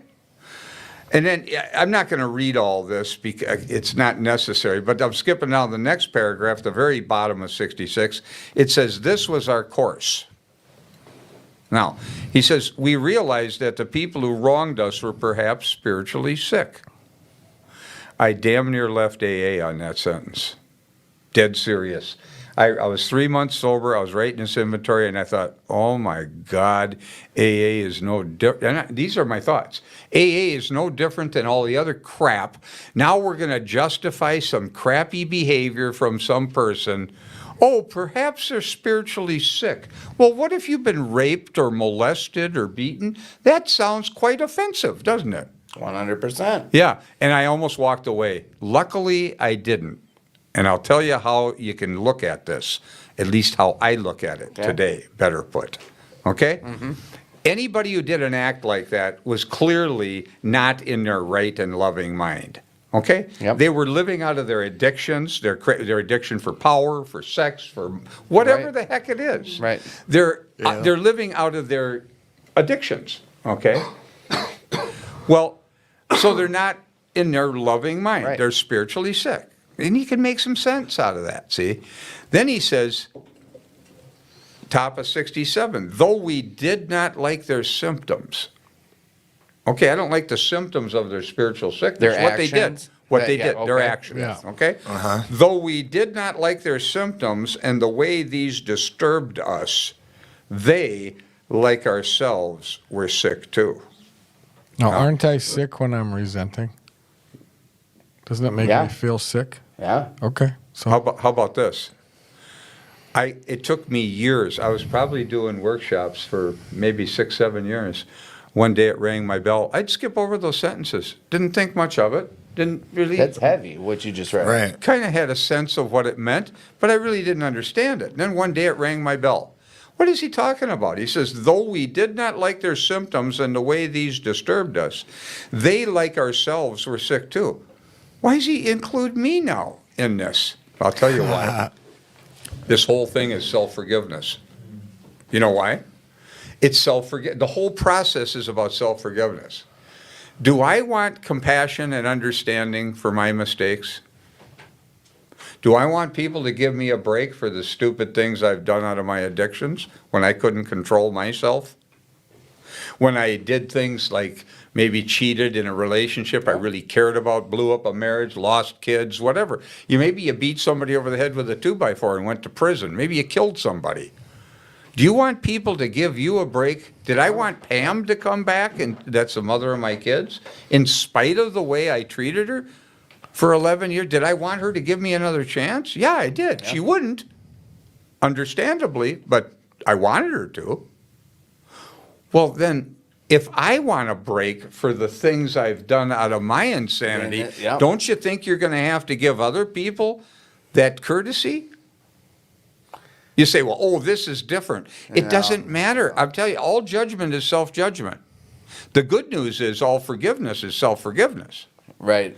So literally, we're trying to get a better picture of other people so I can stop hammering on myself for my own mistakes. Yeah. And I got to tell you, until you start to release it out there, you're never going to be able to let yourself off the hook. I hated my dad for being a crappy dad, a parent. He was. He wasn't a good parent. He was a drunk. I hated him for years. I walked right in his shoes as I drank and ruined my family, blew up the family, lost the kids, the whole thing.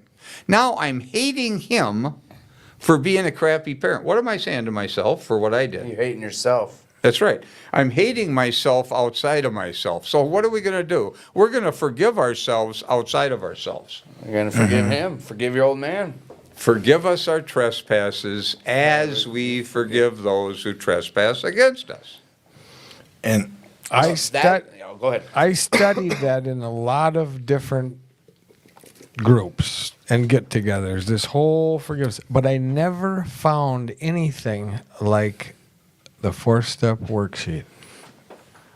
4-step by the book worksheet laid out mechanically and precisely. It's identical to what's in the book. We haven't played with that Right. either. None. So Yeah, it's That's- my sponsor gave me those sheets. Before- That's what sheets I had. before we get into gratitude, I got and there's been a couple people that have hit me up on a similar aspect of this, but I got an anonymous question sent from one of the producers, and we'll keep it at that. And so and there's been a little bit of this sentiment because people just I don't know.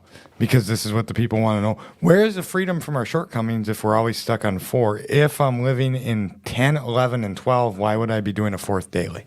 Well, I want to just throw this out. I think if you used the worksheets, you wouldn't ask that question. If you're stuck in a kind of 4th-step where you're bad and you're a sinner and whatever, you wouldn't want to go back to it. If you experience the transformation in your mind like I have when I've used the worksheets, you'll want to go back to them to see the other person from an entirely different angle. And The 10th step is an extension of it. That's all. yeah, and you know, like from my perspective, so I'm gonna use my so someone I know, he inventories everything, and it's not that he's a happy guy, and that's just. Yeah. And you know that's always his answer for every problem I have when I talk to him. I don't even call him to ask him for solutions anymore because he's going to tell me to inventory it. Well, with this process, you will end up happy. Well, okay, so now we've got our story in 3 columns. I see that I'm hurting myself by the way I'm thinking about things because the grievance is hurting me. It's not hurting the other guy. And I can't get out of it because I've got the story and the justification written in 3 columns. So I'm caught. Mm-hmm. Well, here's why this is spiritual and not psychological. We asked God to help us show them the same tolerance, pity, and patience that we would cheerfully grant a sick friend. It doesn't say we ask our sponsor. You understand? Uh-oh. It says, no, this is huge, guys. Yeah. Why? Yeah. Why? Because the sponsor will drop into psychology. He'll try and figure it out. We're asking God to reveal something to us that we couldn't see before. Remember, we're willing to look at it from an entirely different angle. Now, God, help me see it from an entirely different angle. Through my own mind. Yeah. In the privacy of my own mind, okay? When a person offended, we said to ourselves, this is a sick man. How can I be helpful to him? Well, maybe being helpful would be just quit slandering them. God, save me from being angry. There's a prayer. Thy will be done. My will is to get even and hurt them. God's will is to love and help them. That's my grandma's answer to everything. Sure. Thy will be done. Yeah. So we avoid retaliation or argument. We wouldn't treat sick people that way. And if we do, we destroy our chance of being helpful. That's what the 3rd step prayer says. God, help me to be helpful. We cannot be helpful to all people. He's going to say it again, but at least God will show us. Not Rick. I'm not going to show Right. you. God will show us how to take a kindly and tolerant view of each and every one. Where? On the 3 columns we've written. Now, I just want to touch on this. I'm not going to spend it because I know we're out of time. But I want you to understand something here. We're not looking for our part, and I'll tell you why we're not looking for our part. It says in the middle of 67, referring to our list again, our story, putting out of our minds the wrongs others had done. How do you do that? You just put in your mind the wrongs they did. Okay, we put the 4th column on the back of the sheet. So you turn the sheet over. The wrongs they did is on the front. We turn the sheet over. It's not facing you now. It says we resolutely looked for our own mistakes. Okay? And the questions are, where had we been selfish, dishonest, self-seeking, and frightened? Then he says it again. Though a situation had not been entirely our fault, okay, we'll give you that much. We tried to disregard the other person involved entirely. So now we're going to write our mistakes down. But think about what he said. Put out of your mind the wrongs others had done and disregard the other person involved entirely. If you're looking for your part, you haven't put out of your mind the wrongs others had done. And you're going to keep justifying what you did by what they did. Well, then what's the difference between my part and writing down? So you flip it over. Yep. Okay. We put out of our mind what they did. Okay. Now it's out of our sight. Okay. Then we're writing on the opposite side our part, aren't we? No, where did I make mistakes in that relationship in its entirety? Writing our mistakes. Yeah. Not our part of it. If you're looking Okay, for a all right. part. Now we you're got a- it. I saw it. I saw an explosion over here. This is great. Yeah, and that's why. But this is explosive because it's misguided in AA a lot. It's totally taken out of context. Well, that was the first time I heard that. I didn't Well, he heard understand it. it till I He heard attended it. the Well, workshop. 2 years ago when he explained a resentment was for me. I'm trying to fix. I'm trying to do this resentment, not to say sorry so Blow Joe feels better. It's for me. Well, what you're you- the first to tell me that. What we're shooting for is not where we were bad. I saw my stories weren't accurate. If my anger is dependent on the story, and I start to see there's holes in my story, and it's not really what I thought. Now that happens when something gets revealed. When you ask, where was I selfish? And you start to write, and it's astonishing what comes out of the pencil. So Who's doing that? So I sit down, I flip the sheet over in the privacy of my own mind, away from people and probably TV and stuff. Yeah. Someplace quiet, if Away from possible. these things. I try and do it while watching the Vikings game when I first perfect. got That's just sober. perfect. It didn't That's work perfect. out. Yeah, and with the cheerleaders, of course. Nobody won, the Vikings or you. Mic that was drop, pretty Rick. good. Oh, that was great. That's right. And then in the privacy of my own mind, I can ask those questions. Right. And when you write the question, where was I selfish? And then you start writing where you were selfish in the whole relationship with my dad, I started to get thoughts that were not of my mind that changed how I viewed him. I didn't see I was bad. I saw I was wrong. Not bad. We're not looking for where we're bad. We're trying to see the other guy's innocence. Okay. Because in See, I that can view, see- you're going yeah. to see your own. And I see where that gets so misconstrued. My Right. part Of versus course. my Wow. mistake. Send you Now down the other the guy's still guilty. Right. Yeah, It's your you're part. right. gonna send you down a rabbit hole. The my part thing is a rabbit hole. And I feel like Go ahead. some people that there were some people that got off because they were getting upset Yeah. with this, and I course. feel like we that's should have fair. just told them to stick around for the whole thing. But you know But- what? That's I know. That's for them to grow on their own time. Yeah. Because We- I think some of them same people tried to say they get angry for no reason. Well, there I you wasn't go. even talking about. Well, our I'm just friend, saying, but, you there's know. people you got to Yeah, stick yeah, to. anyways, You yeah, gotta we don't wait need till to you have that identify them. aha moment. But yeah, You got the aha. Now, when I'm only looking for my mistakes, no one else has a part of that. Yeah. And if I can see a mistake in my mind, I can change my mind. If I don't see a mistake in my mind, I'll have no call, if you will, to change my own mind. I've seen where I was viciously brutal to my own father and that he didn't cause a particular fight.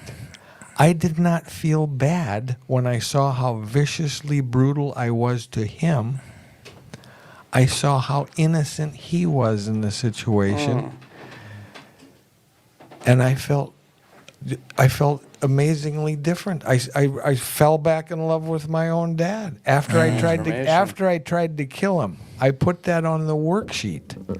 Thoughts came into my mind, video clips of what I did as mistakes in the situation with him, but I did not feel bad even when I saw how vicious I was. I mean, physically. That's really, you really need guidance through. Well, I was a guy getting- couldn't figure this out on his own. No, I wasn't. To do this. I wasn't figuring anything out. That's the other loveliness of a worksheet. You don't have to do anything other than walk yourself through the process. Ask God to help you open your mind. If you don't believe in God, Rick's got a way of saying that. Well, what I'm saying here is the innocent. I'm not saying something didn't happen. I'm not saying they didn't do something. But is my life ruined because of what they did? Or is my life ruined because of things I did? Right. Somehow you have to see the truth of things.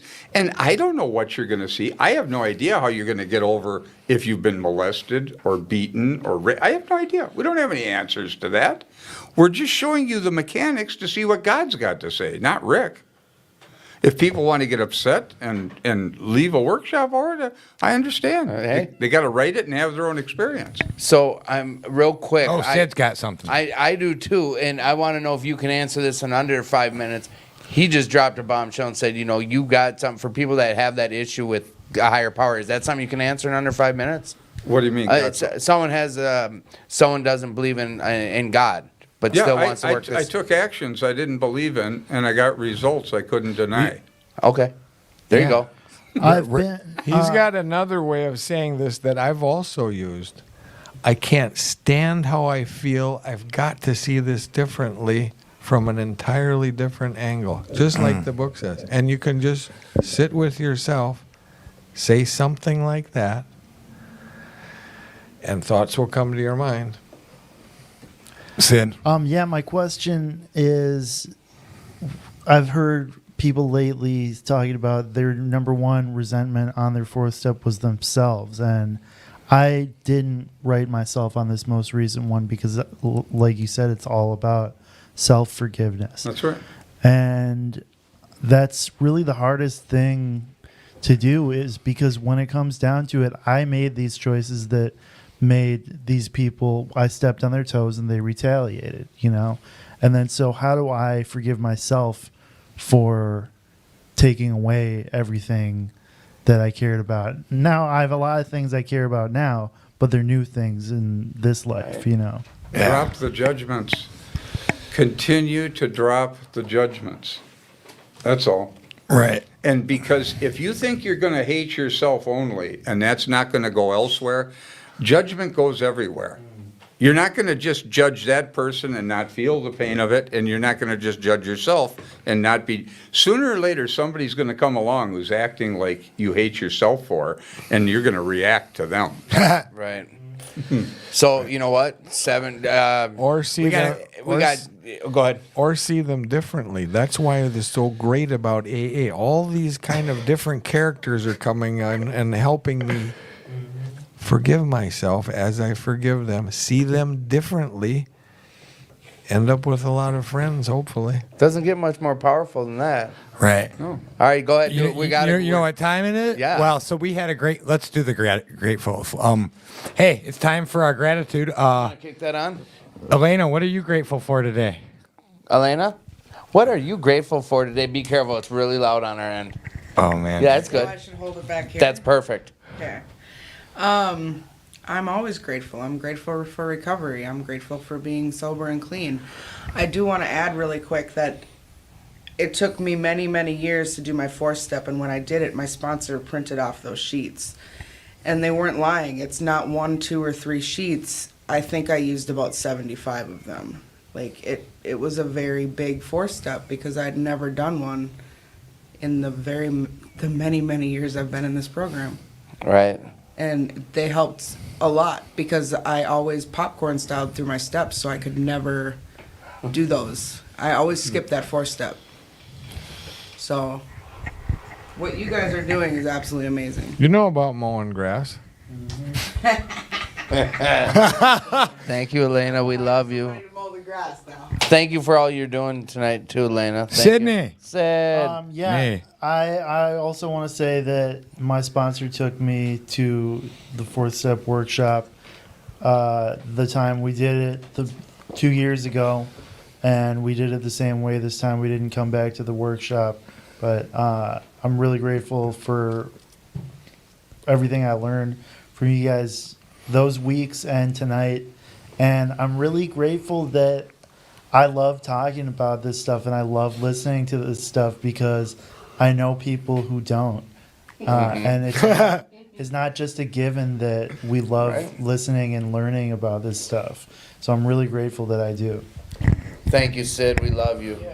Well, Jesse, what are you grateful for tonight? I'm grateful for this podcast. You guys have put this together up in this building and now there's a nice use for this this part of the building is never used for many, many years, and you've got a lot of enthusiasm. And thanks for having me on here. Mr. Rick, what are you grateful for? In which you believe that says What was that? Somebody. It's a secret message he's coding out. Rick, what are you grateful for tonight? Well, I'm grateful for being fully clothed and in my right mind. Huh? Oh, nice. Yeah. set yourself. Dad, what are you grateful for tonight? You know, I'm grateful I'm going on my first adult trip and getting a vacation away from everyone except for good. one person, you know. You and deserve it. And it's just, you know, I need to take some Tad time, and I called another gentleman, and we're going up on the North Shore. And Attaboy. I'll be gone for 48 hours. So Made the cut. no board member, no house manager, just Tad walking in the woods for 48 hours. I'm Attaboy. excited. Turning my phone off, too. So call Tim if you need me. Wow, he tied that gracefulness right in there. Yeah, no crap. All right, well, Tim, what are you grateful for tonight? Well, guys, Yeah, Tim, what? you know, besides my mother and father, who I love so much, I want to, you know what? Sid touched on something I'm grateful for is this right here, what we are doing tonight. Like, I have nothing but gratitude for the previous guests we have, and it's not a competition. Tonight, like this talk, I feel it's unfortunate for people that can't get into like this. Like, I'm pumped about it. Like, I don't know. Not everyone is, and that's no, okay. and to think 5-6 years ago, hey Tim, guess what? In 5-6 years from now, you're gonna be pumped up about doing some recovery stuff. Like, I get jazzed up about this, and it's when guys like you guys talk how you interpret what's there. I'm grateful. I still I want to can go take for that another in. hour. Yeah. Oh yeah. So do you? Yeah. Yeah, I definitely could go longer. I'm truly grateful to have people like our guests who are on here tonight, to have them had come into our life on more of a personal level than me making it to a workshop or seeing you speak out of the blue, a fluke. You know, I'm grateful for stuff like this. I'm grateful for being having something different in my life today that I can really enjoy, and it has to do with a book and about growing and self-growth and not selfish. Yeah, it's just a lot of stuff like that. So I can keep on going. I love you guys. I'm grateful for this. Thank you. And our listeners. Hey, you guys, everyone tonight, thank you. So we don't forget, before the buzzer beater, I'm going to talk about next week's show because we forgot last week. And that's me. That's me. I forgot. That was Tad's mistake. So next week we have JJ and Todd, and they're going to be discussing mental health. So, amongst other things. So that's going to be a great show. And once again, we want to thank Rick and Jesse. Their link is in there. Otherwise, you can ask Tim. Or on Monday, you can ask me, and I'll tell you how to get to their workshop if you're interested. Time for buzzer beater. And if you guys don't know, the buzzer beater is just a simple question with a quick answer that someone comes up with. And this week's buzzer beater is real simple. Something on your bucket list. Oh, perfect. Elena, what's something on your bucket list? Something on my bucket list? Yes, something you've never done that you want to do before you die. I'm gonna go backpacking over in Paris or somewhere over there. Elena wants to go backpacking over in Paris. Anywhere. Just backpacking. Sydney, what's on your bucket list? I don't know. I've done everything that was on my original bucket list. I guess visit your Japan. time's up, Yeah. Dude, I love your new facial hair. I'm loving it, dude. Visit All right. Japan.